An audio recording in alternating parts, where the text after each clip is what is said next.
Splitten fjernes i softice-maskinen.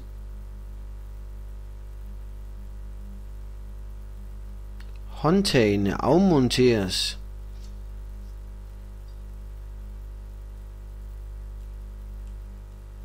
Vingemøtrikkerne skrues ud.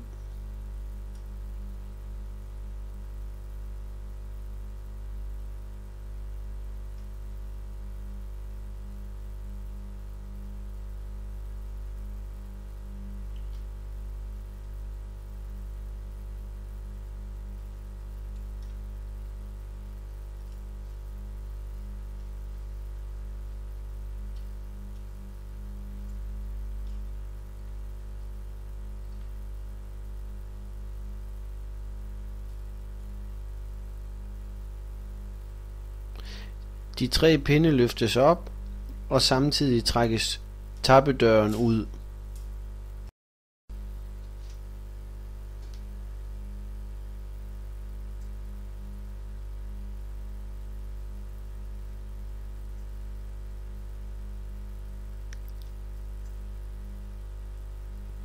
Tappedøren skilles af, således at alle dele afmonteres fra tappedøren.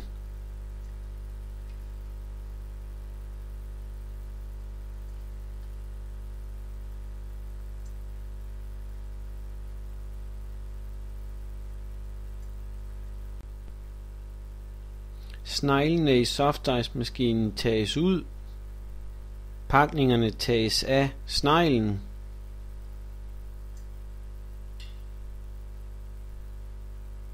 Hvis pakningen bliver tilbage i cylinderen, tages pakningen manuelt ud af cylinderen med hånden.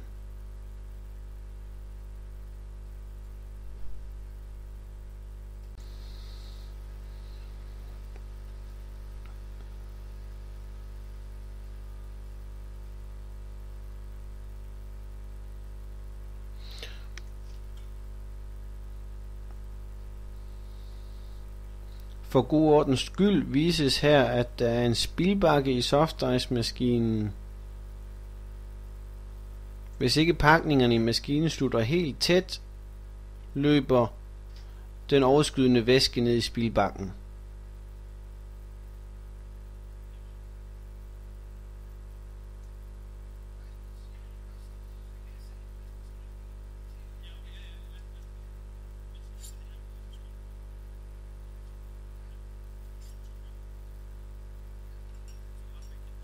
Det er vigtigt, at hullet peger nedad i maskinen, ned mod karret.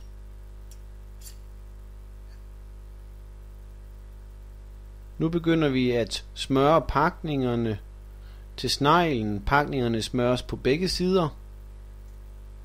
Grundigt. Pakningen sættes på sneglen. Sneglen sættes i softice-maskinen i cylinderen, og den skal gå i hak.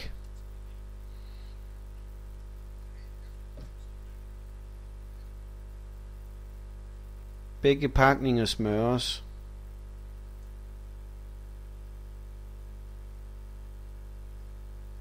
Hvis ikke pakningerne er smurt tilstrækkeligt godt, er der risiko for, at der kan løbe softice-maskinen.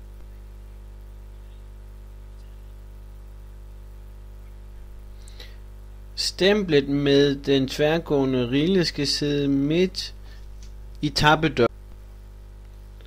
Pakningen, der sidder om stemplet, smøres.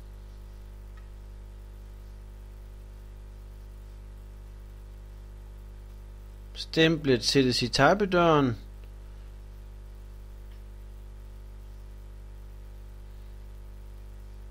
De 2 andre stempler smøres ligeledes, og det er lige meget, hvor man placerer de 2 andre stempler, altså enten i højre eller venstre side.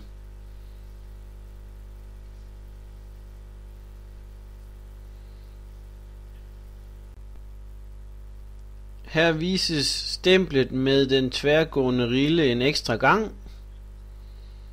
Som sagt er det dette stempel, som skal sidde midt for i tappedøren.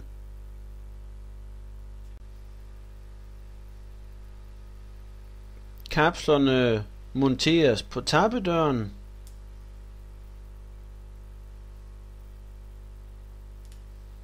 De trykkes blot fast med en flad hånd.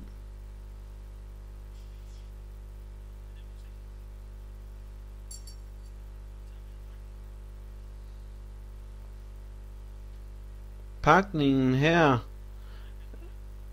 er flad på den ene side, og på den anden side er den rund. Den runde del skal vende udad, og den anden, altså den flade del, skal vende ned mod tappedøren. Derefter smøres pakningen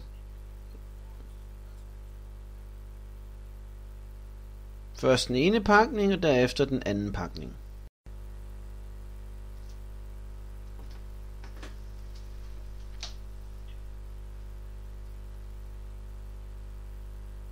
Vi er nu klar til at montere tappedøren på softice-maskinen.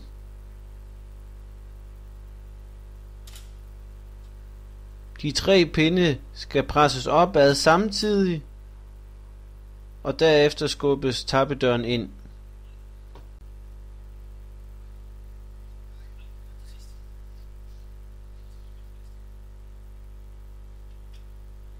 Nu begynder vi at spænde tappedøren fast. Først sættes hver vingemøtrik løst på.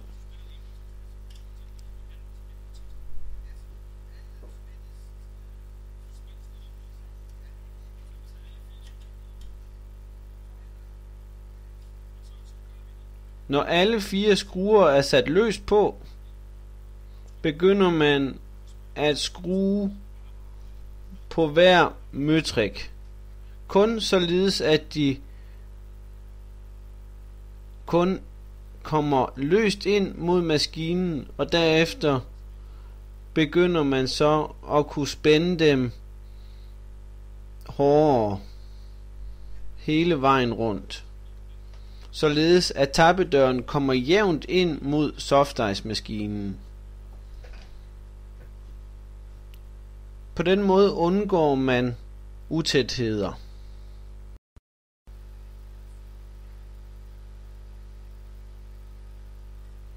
Vi begynder nu at sætte håndtagene fast på maskinen igen. En efter en sættes håndtagene fast. Splitten køres igennem håndtagene.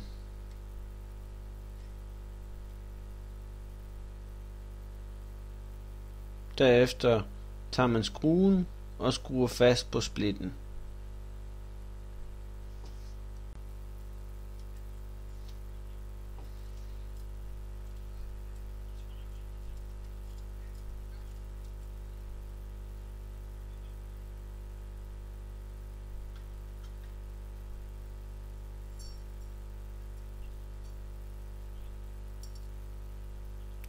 Rørene sættes i maskinen med hullet nedad som tidligere nævnt. Altså hullet skal sidde ned mod karret.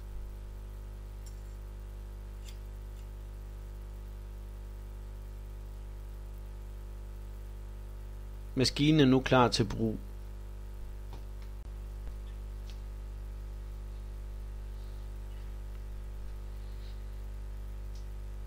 Vi kan nu begynde at fylde softice mix i maskinens kar.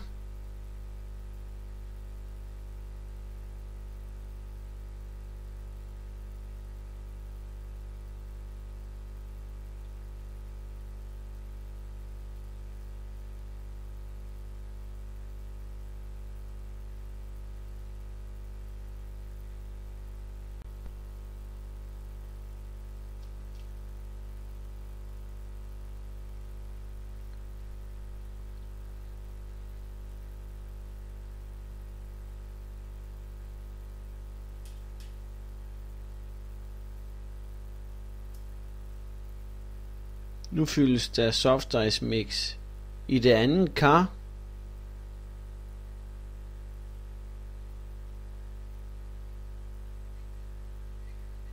Det er vigtigt, at der altid er softice mix i begge kar.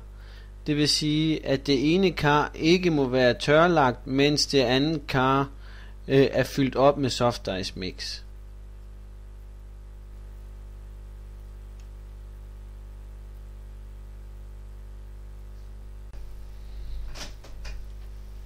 Vi kan nu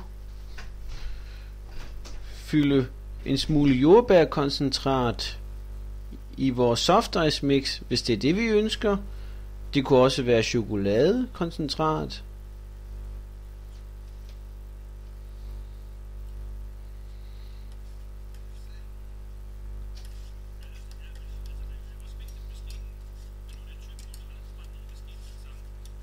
Jordbærkoncentratet mixes rundt i maskinens kar.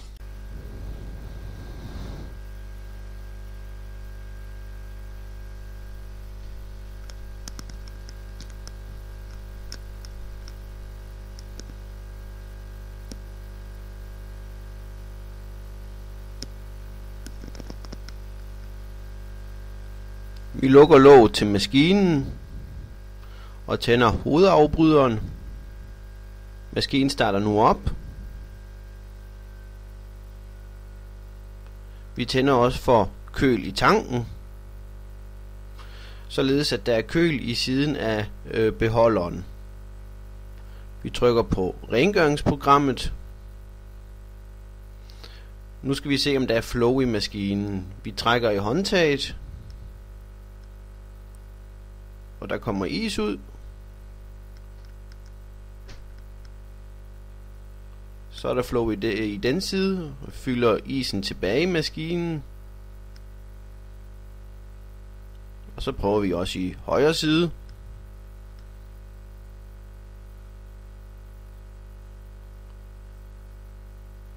Og her er der også flow. Og så hælder vi det tilbage igen i maskinen.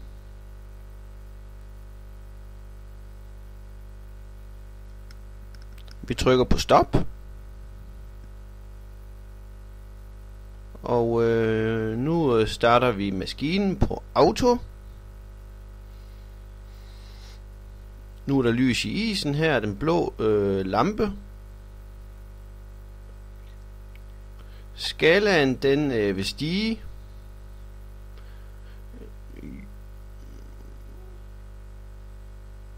Når isen bliver hårdere og hårdere, så stiger skalaen. Og når skalaen når et vist niveau, så stopper maskinen med at fryse, og man kan så lave is på maskinen.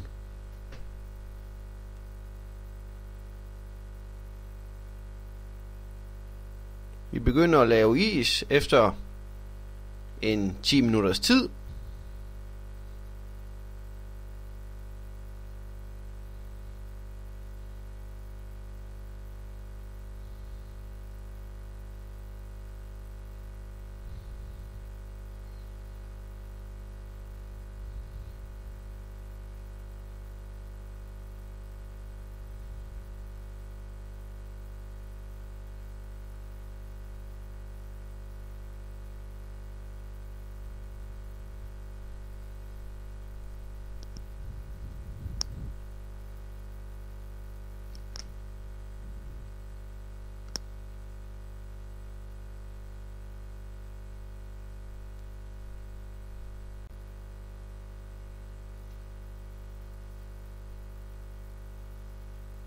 Vi laver nu is i en vaffel.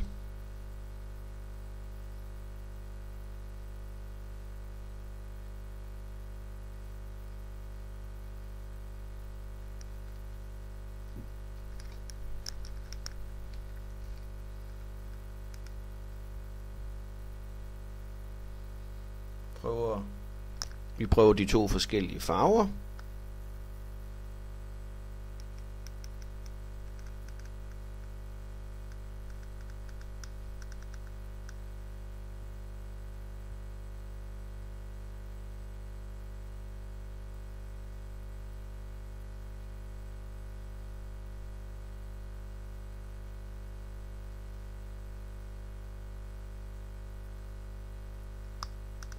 Vi laver den røde is nu. Jordbærisen.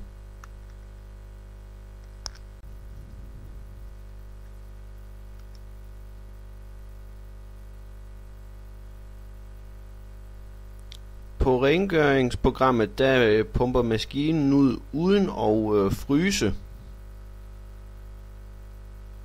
Her er stop-knappen, så stopper maskinen bare med at køre. Så er der autoknappen, det vil sige normal drift, så styrer den det meste selv. Og på manuel, der vil den blive ved med at køle ned og køle ned og køle ned. Her der kan man lave isen hårdere og blødere ved hjælp af de to piletaster.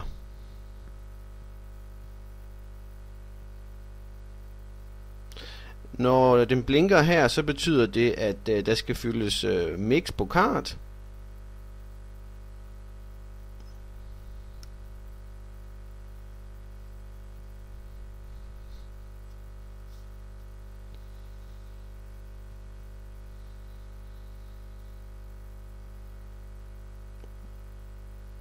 Nu begynder vi så rengøringsprocessen. Vi slukker for tanken.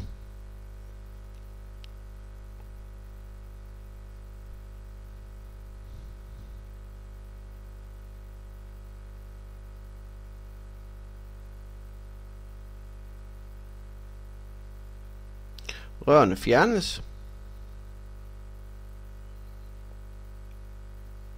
Vi trykker på rengøringsprogrammet for at tage is ud.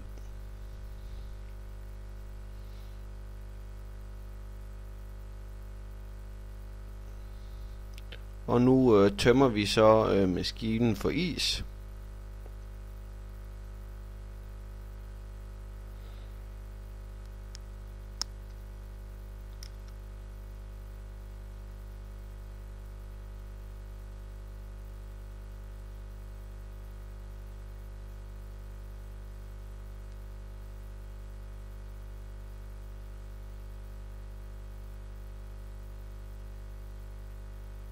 Så er der ikke mere is i maskinen, så nu fylder vi vand i karrene.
Når man har kørt vand igennem maskinen tilstrækkeligt mange gange, så begynder det vand, der kommer ud, at være klart.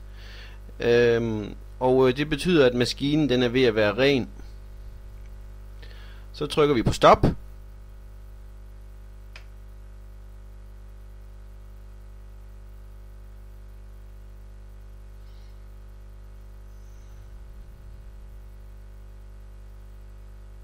Inden vi skiller maskinen af, så slukker vi for hovedafbryderen.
det er meget vigtigt, at maskinen den er slukket, for ellers så vil den starte nu, når vi gør det her.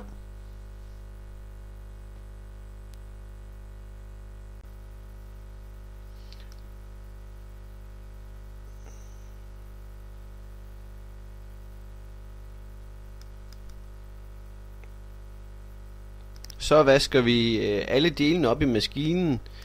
Vi fjerner fedtet og så videre. Det er ikke noget vi viser her, men det skal gøres rent, som når man vasker helt normalt op. Og cylinderne, de skal gøres rent. Man bør gøre rent med en klud. Og være helt sikker på, at der ikke er noget tilbage, så der ikke er bakterier tilbage i maskinen. Man kan eventuelt lige lyse ind og se, at der ikke er isrester tilbage.